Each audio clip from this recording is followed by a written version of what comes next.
जैसे election N आया है उसके तुरंत बाद ये कैग रिपोर्ट का मसला उठाया है, था पहले भी, लेकिन ये बहुत तेजी से इस समय उठा है और इसको बहुत तेजी से पकड़ रही है भाजपा।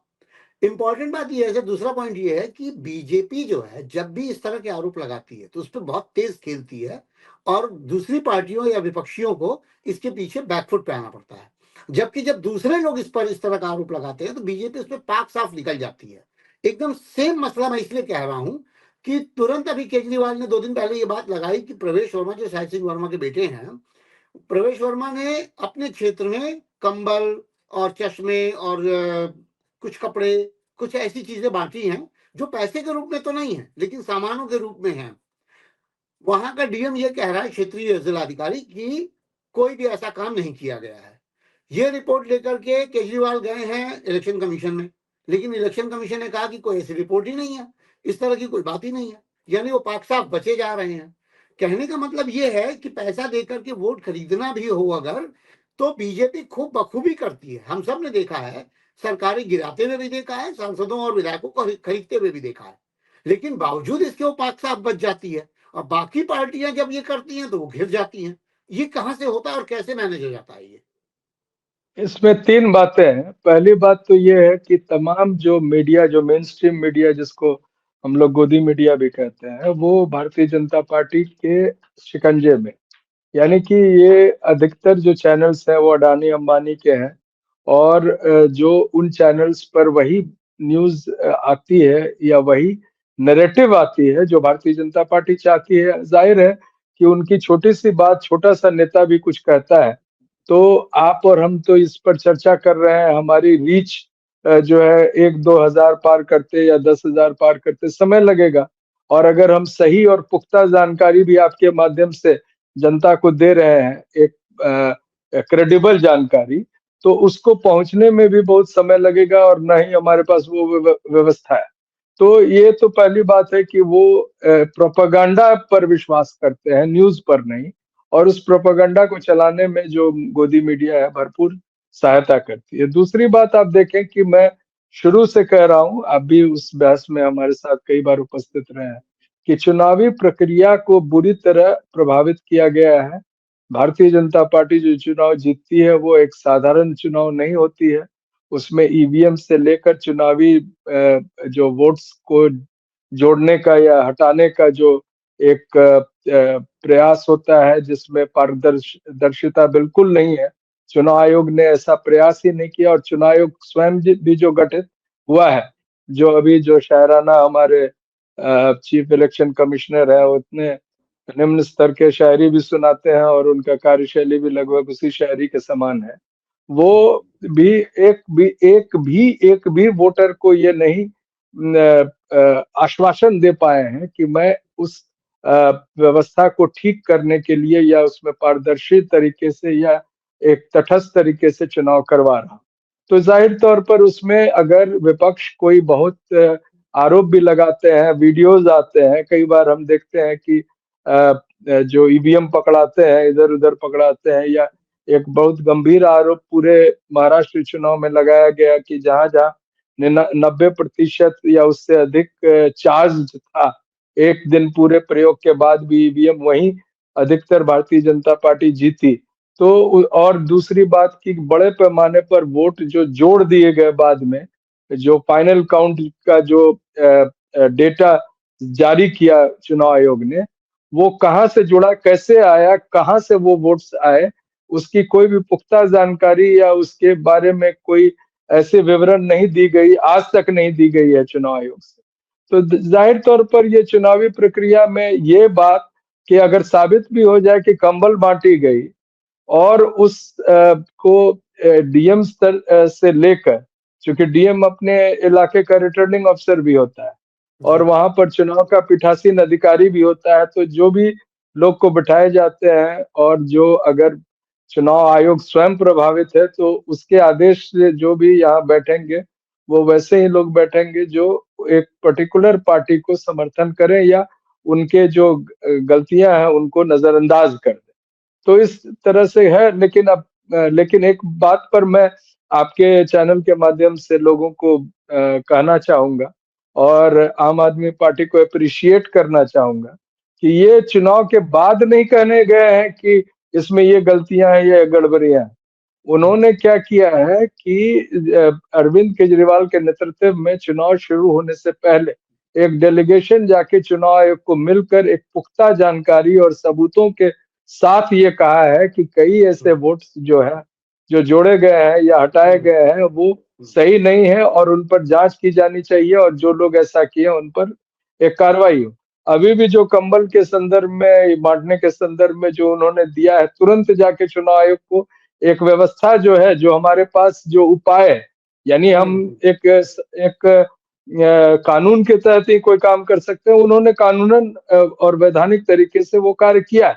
ये चूंकि चिंता का विषय है और पूरे हमारे लोकतंत्र के लिए एक गंभीर एक तरह से खतरा है कि जो व्यवस्था उसको सुनना चाहिए, उस पर कार्रवाई करनी चाहिए, वो नहीं कर रही है। और न, और हम ये नहीं कह रहे कि उसको सही कह दे, लेकिन एक कार्रवाई करके कहे। ये सीधे सीधे डीएम कह रहे हैं कि ऐसा कुछ हुआ ही नहीं, जबकि वो एक पुख्ता सही तरीके बात है, से अलग अलग जगह सही पर बात दिखा है। के कर।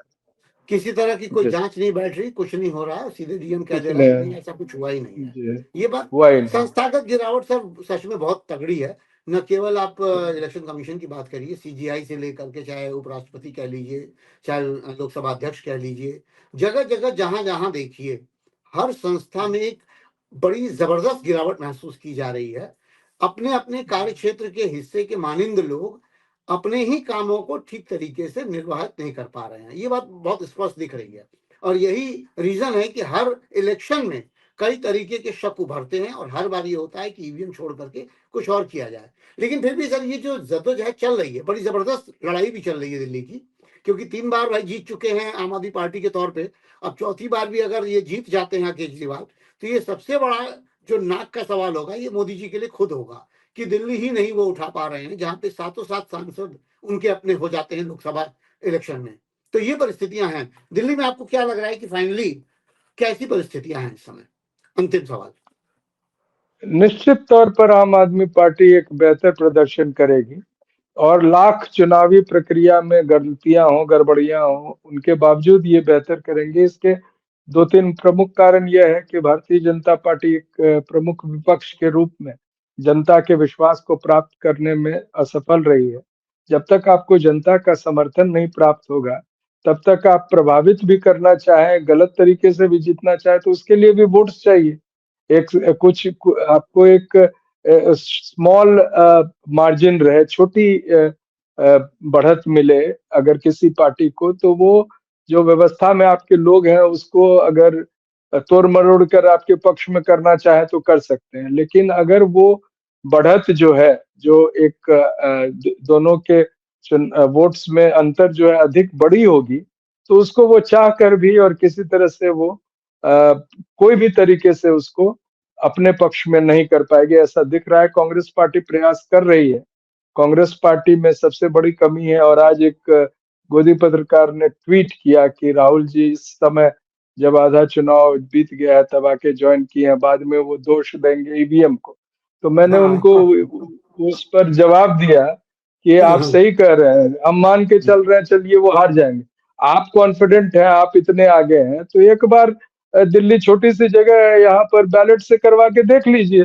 बार हाँ, बार ये आरोप लगता है वो ट्वीट मैंने वंस भी एंड देखा था।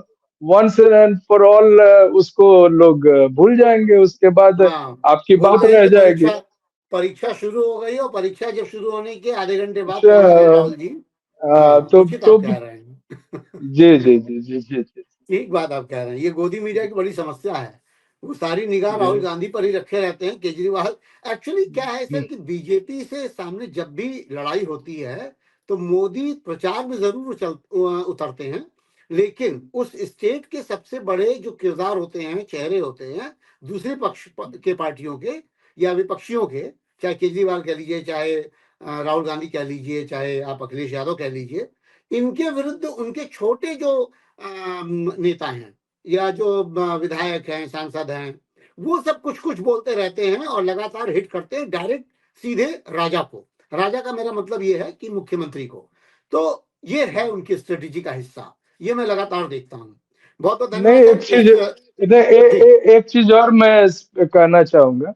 देखिए, भारतीय जनता पार्टी की जो परिस्थिति है वो ऐसी नहीं है कि वो छोटे नेता को तो स्थान दे ही नहीं रहे, आगे ला ही नहीं रहे। दिल्ली में एक समय में चुनाव होता था, थोड़ी मोदी जी आते थे यहाँ पर।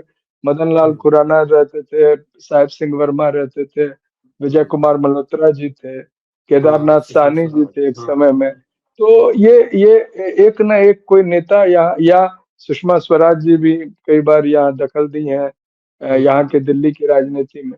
तो इस तरह से कौन है उनके। और मैं आपको बताऊं कि बहुत एक बड़ी निराशा है जो बहुत पुराने जो बीजेपी के वर्कर्स हैं, जो बहुत अधिक उनके प्रति आस्थावान रहे हैं, उनके साथ रहे हैं हर परिस्थिति में, वो बिल्कुल निराश इसलिए हो जाते हैं कि वो अब कंपेयर कर रहे हैं कि इसमें टिकट्स भी देखिए ना, जो कांग्रेस से आए हुए लोग हैं उनको अधिक दिया जाता है, जो पुराने बीजेपी के लोग हैं उनको दरकिनार कर दिया जाता है, संगठन में भी उनको सुनने वाला कोई नहीं है। तो इससे जो अपनी ही पार्टी के अंदर में एक कॉन्फिडेंस लेवल है वो कम होती है। बीजेपी में उसकी भारी कमी है, वो उस संकट में जरूर है। जिस उचित बात है।